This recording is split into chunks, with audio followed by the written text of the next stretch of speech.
Welcome to today's episode of my podcast. I have a very special guest from Italy, Mr. Francesco Marfisi. He is the owner of CAM Equipment, a company based in Italy. And this company supplies machines for making lead suboxide and for curing the battery plates.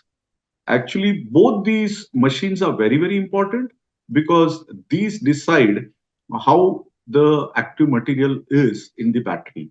And so I would like to now welcome Mr. Francisco for the benefit of listeners. Mr. Francisco, can you just introduce yourself and your company in brief before I start, asking you certain questions about oxide and various things connected with oxide? Good morning, Ramesh. Thank you so much for inviting me to your podcast.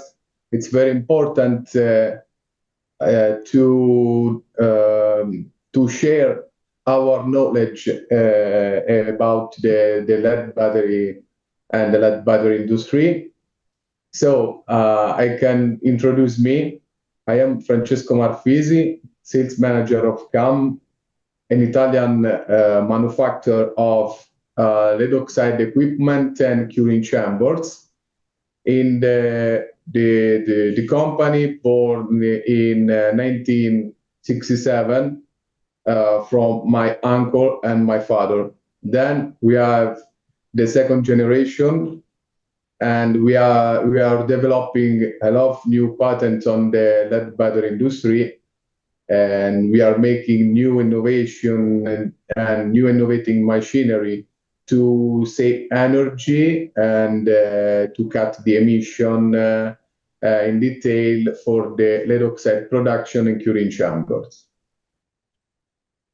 Okay, now lead oxide is the main active material in a lead acid battery, and it has a great role to play, and it also, affects battery performance and life. So, what, according to you, are the main requisites of a good lead oxide? You know, the plate of the battery is the heart of the battery. You can implement all the improvements on the lead acid battery, but if you don't have a perfect plate, you have nothing. The first parameter you need to have is to have a molecular structure of tetragonal lead oxide. This fact, unfortunately, is often overlooked by battery technologists. So, you say tetragonal lead oxide is very important, right? Yeah, Now, yeah, what sure. I mean in the combination of lead oxide, how much should be the molecular structure of the tetragonal lead Yeah. oxide, and what should be the other part other than tetragonal lead oxide? Uh, like Pavlov himself, a Bulgarian scientist, mentioned in his book that the lead battery can have maximum 15% of orthorhombic oxide. But I want to make a step back. There are Hmm. two types of lead oxide: Hmm. orthorhombic oxide and tetragonal. Hmm. Tetragonal oxide is made by at low temperatures. Hmm. Then the orthorhombic oxide at high temperature. The Hmm. first one, the tetragonal oxide, is made by ball mill. Hmm. Then the orthorhombic oxide is made by Barton reactor. And Hmm. then the sides, the frame of the oxide are Hmm. different. Hmm. For example, the lead oxide made by by ball mill, it seems like flake. Hmm. The lead oxide made by Barton, it seems like spherical. Hmm. For this reason, there are some differences on the plate production. Hmm. So what exactly is the difference due to, suppose now the structure is different, one is spherical and one is flake. So is it a good idea to mix Barton and ball mill oxide and get the best of both worlds? Or do you still say that it's good to use only a ball mill oxide? And if that is the case, with the ball mill oxide, what exactly happens due to the structure? Like, I mean, I know that, the acid absorption values change and something like that, but can you just explain for the benefit of the listeners exactly what is the effect of the Borbil oxide structure and the Barton oxide structure? The main difference between orthorhombic and tetragonal oxide is on the adhesion from the grid and the paste, Hmm. because the tetragonal oxide or ball mill oxide, it's have as a perfect adhesion from the grid and the past. Sure, in the standard production today are still producing both the lead oxide from ball mill and Barton, and then a lot of manufacturers they mix this or mixed by additives. But there are some differences and depends on the battery you need, because the ball mill oxide has a very high acid absorption from 230 up to 260. Then the Barton oxide has a low acid absorption Hmm. from 160 up to 200. To Hmm. summarize, depends on the battery you need, because if you need a, a high cranking power, for example, for automotive Hmm. batteries, you need ball mill oxide. And then, if you need industrial battery, you could use the Barton oxide too. But depends on the goal. So, can we surmise that a ball mill oxide is good for a cranking battery as well as industrial battery? And do you mean to convey that a Barton oxide is more suitable for an industrial battery but not suitable for a automotive battery, especially considering that ball mill technology is available and ball mill oxide is, if it is available, better to use a ball mill oxide? Is that what you mean to say? Yeah, because depends on the lead oxide parameter you need, quality department needs. Hmm. In the standard procedures, this is the way. But in our experience, after 40 years only on the lead battery industry, we suggest to make oxide by ball mill, because it's better, not only for the quality of the battery, for example, absorption and production and so on, but about the environment too, the energy saving too. There are a lot of points to do. Is not only for the quality. The first Yeah. reason, in our opinion, is the quality of the battery, the adhesion of the grid and paste, but there are a lot of other reasons to make lead oxide by ball mill. So to summarize, we can say that the ball mill oxide has a better structure, and the ball mill oxide has a better acid absorption. It saves more power to make a ball mill oxide compared to a Barton oxide. And from the environment point of view, also a ball mill oxide is better than a Barton oxide, right? Yeah, yeah, All these advantages are there with a ball mill oxide. yeah. Better There adhesion are, and better quality. yeah, there are. You can have the first things is the quality. Then you have a Cost. consistent production.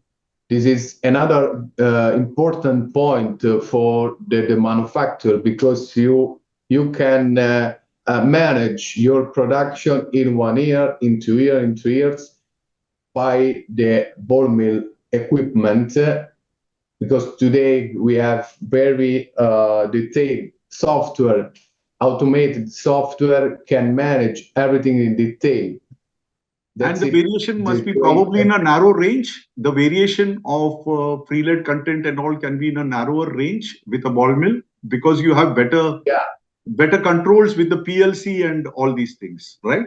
yeah, yeah, Okay. Now, you mentioned something about the temperature, that you are able to control the temperature and have more of tetragonal oxide rather than an orthorhombic structure. Now, I wanted to know whether this is something which not all ball mills have, and this is a specialty of CAM and probably a few others who must be doing it. But is this something very, very important? And are there ball mills in the market where this temperature control is not being done? yeah. To come back about the production of the lead oxide, the orthorhombic oxide it's made by high temperature. Hmm. Then the ball mill by low temperature, by the friction between the cylinder, the lead cylinder inside the ball mill and the internal wall of the ball mill. By Hmm. friction, Hmm. you will have the lead oxide at low temperature. But the point is this: there are a lot of ball mill manufacturers, but sometimes you could have some percentage of orthorhombic oxide made by ball mill too, because there are not a direct control of the internal temperature of the Hmm. ball mill. So you could have some percentage of orthorhombic oxide. Our unique in this, maybe we are the first OEM to make it. I think today there are other brand they make this more or less, but we born our differential idea, differential solution is the internal cooling system. We cool the ball mill by spray water inside the ball mill, not external. Hmm. By this way, we can maintain the same temperature inside the ball mill, so we don't have peak temperature inside the ball mill, and so we don't have orthorhombic oxide because we control second by second the temperature inside, and for this reason we cannot produce orthorhombic oxide. Hmm. You know, there are a lot of manufacturers build and design ball mill, but they have an external cooling system by water and not internal. For this reason, if you make the analysis of the X-ray analysis on the oxide, you could find some percentage of orthorhombic oxide. That's it. The reason. So when you cool internally with spray water, so that spray water does not make the it doesn't come in contact with the oxide, right? Otherwise, it will become a paste. Yeah, It yeah. does it It's does a not come in contact with the oxide. it's a spray water, and it's a company secret how to make the spray water inside. So Yeah, and yeah, the yeah. software, by the software, by the mechanical system who put the spray water inside, we can maintain the temperature and we cannot modify the oxide and have the good lead oxide. Then we have a lot of, then we can talk about our big player customer and so on. But okay. Okay, I understand. Okay, I just wanted to ask you. I had been through your CAM documents because it was nice of you to send it, courier it to me. I've gone through the whole thing. You say that it is possible to reduce the cost of making oxide. Do you mean you're reducing the cost of making it, or are you implying that the gain which you get, like you put 100 kgs, and usually if people are getting 104 kgs, do you mean that you put 100 kgs of lead and in your method you're going to get 105%, 6%? Is that the method, or it's a combination of both? Yeah. Today, in the last years, we're making two new patent equipment to reduce the energy consumption on the production of the lead, the oxide, and then to cut 100% of the emission in environment. Hmm. Our first solution is the lead shaver. The lead Yes. shaver is the feed material production from milling process. It's a mechanical process who mill the lead ingot. Hmm. So by this process, we can have the same phenomenon inside the ball mill. Seems like the lead cylinder by foundry, Hmm. because we know we not don't modify the mechanical structure. For example, like the cold cube system. The casting of the cylinder, where you melt the lead and then make the ball and then make it hard and then We use it. can we can save up to 90% of the energy savings, Hmm. and at the same time we have 100% of no emission of Hmm. CO2 and other gas and so on. So for us, it's the real system today to produce lead oxide. About the lead in the blood, when you Yes. melt lead, we could have some problem about the operators, and the same thing about the chimney for Hmm. the CO2 emission and so on. By this system, we found the solution to have a green lead oxide production. Hmm. Yeah. Yeah. The second one, but it's made for other process. It's the fast melt. It's an induction furnace to melt lead for the milling process, the gravity casting, and so on. But it's maybe is not today the topic of this podcast. But we have two solutions to make the right lead oxide without emissions.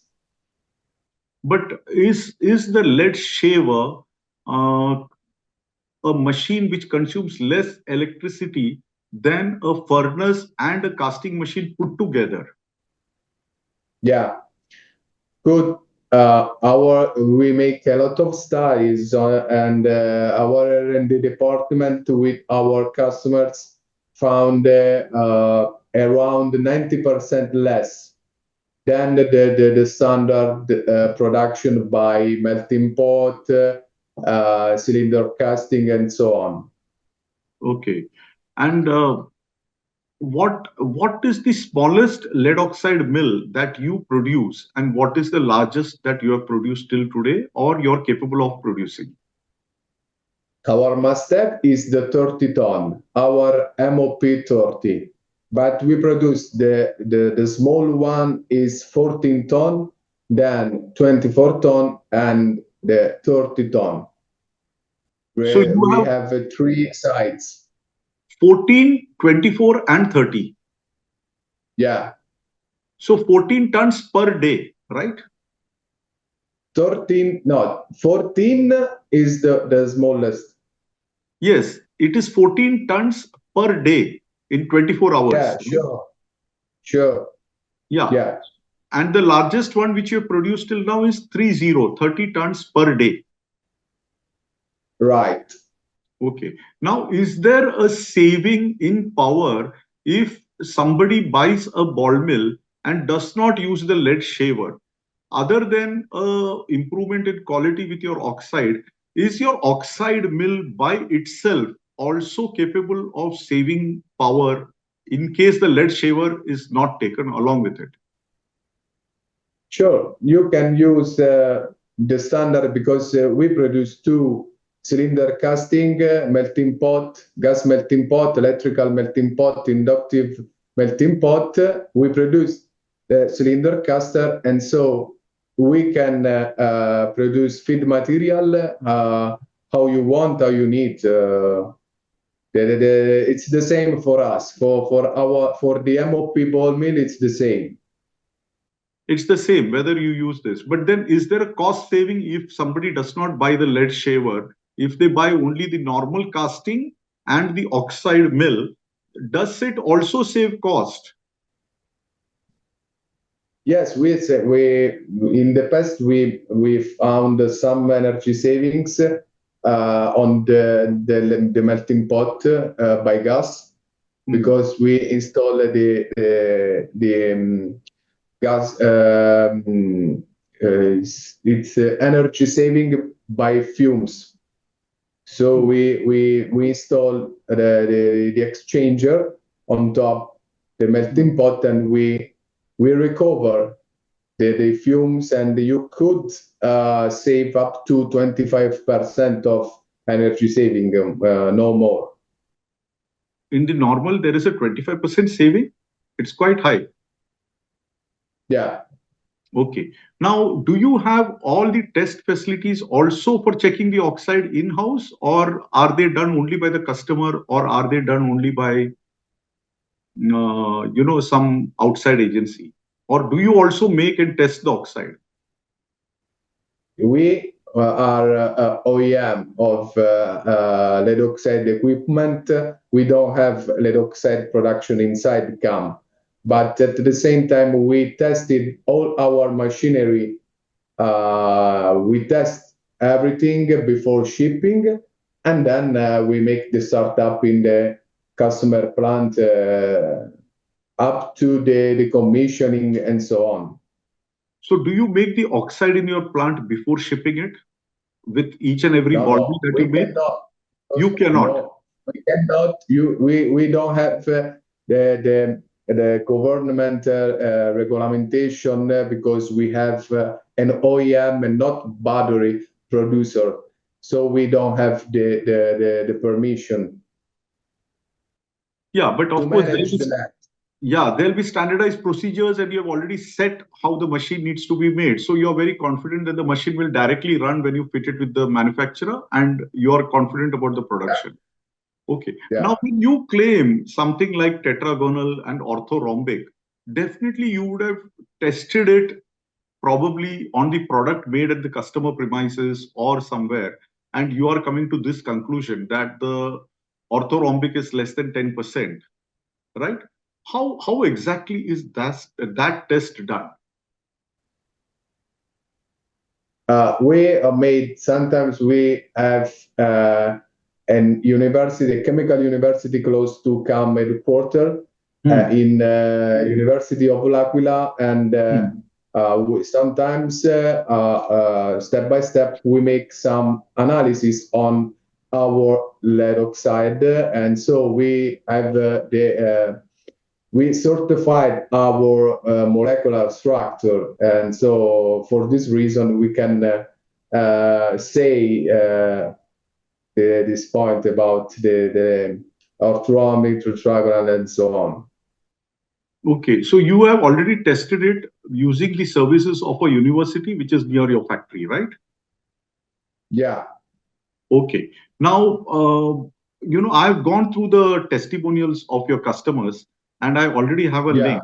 So when I am putting this podcast on air, I also usually put a post, and I will share the link of the testimonials so that in case somebody wants to go through and see the testimonials or understand what exactly your customers say, they can have a look at it or hear the testimonials or whatever it is through the link. But then I also wanted to know, how many, like, which parts of the globe have your equipments been installed? I would like to hear from you. Though I have the testimonials, I know your customers, but still I would want, people who may not go into those links, they can at least Here, Yeah, when, sure. Thank you. yeah, Yeah, today there are 63 MOP ball mills in operation worldwide and over 200 curing chamber around the world. So to summarize, we design and build all the machinery from lead melting oven up to the flash ovens.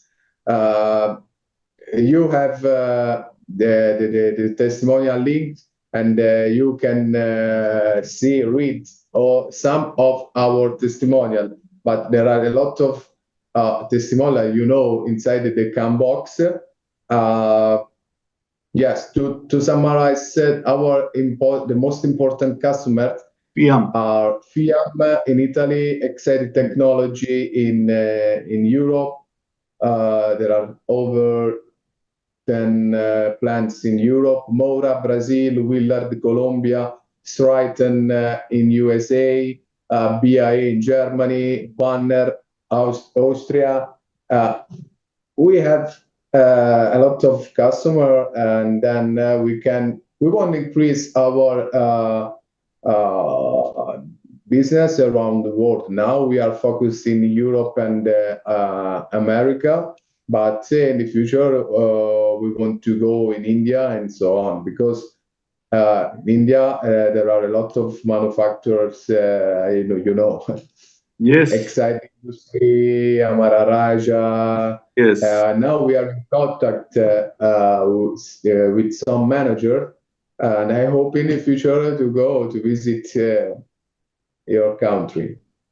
Yeah, I was just wanting to know. So I'm very glad that you said India also. India is a huge market, and there's a lot of scope in India. And with the growth prospects for batteries in India and a lot of exports going on from India as regards batteries, I think you should look at India. I think so. We will see. So maybe in January we usually have an exhibition where all these Indian people gather. So hopefully we'll meet in January 2025, and I look forward to meeting you personally. And Sure. thanks a lot. Send me the link, and then we can arrange this event. Now, in the next September, we will ELBC. exhibit on the LBC, and Yes. I will talk about in the supplier forum the second day about the real case history on the lead shaver and fast melt. Yeah, Then I think I will show you the meeting. link. So that's it. Yeah. Okay, so Mr. Francisco, it was very nice talking to you. And we talked only about oxide and the lead shaver. But when I got the CAM pack which you sent to me, so I saw a lot of things about your curing chamber also. And what interested me Yeah. was about your steam chamber rather than the water spraying Yeah. method and all that. So I would like to keep that for the next episode, because I'm sure we can't discuss Thank all you. things together. And I'd be glad to discuss that and have a lot of technical inputs from you as regards the curing also. It was really a pleasure talking to you today. And thanks a lot for agreeing to come on this program. And I'm sure all listeners will also enjoy our interaction and gain a lot from the insights provided by you. Thank you very much, Mr. Francisco. Ramesh, thank you so much for your invitation. For me, it's an honor to participate with you in your podcast, because I think it's the most or the first podcast on the lead battery industry, and so it's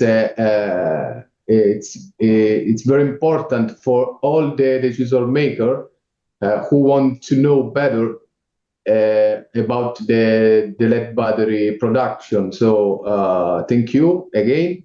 Then sure, I want to make another episode about the curing chamber, because we have a lot of things to do about the curing chamber, the steam cure, and so on. So Thank you, and so have a nice day. Thank you. Thank you. But I'm looking forward to the curing chamber, one thing. The second thing, I'm looking forward to meeting you in January personally. And definitely, I think you must come in Okay, January. thank you. Thank you. Thank Thank you you. very much, Francisco.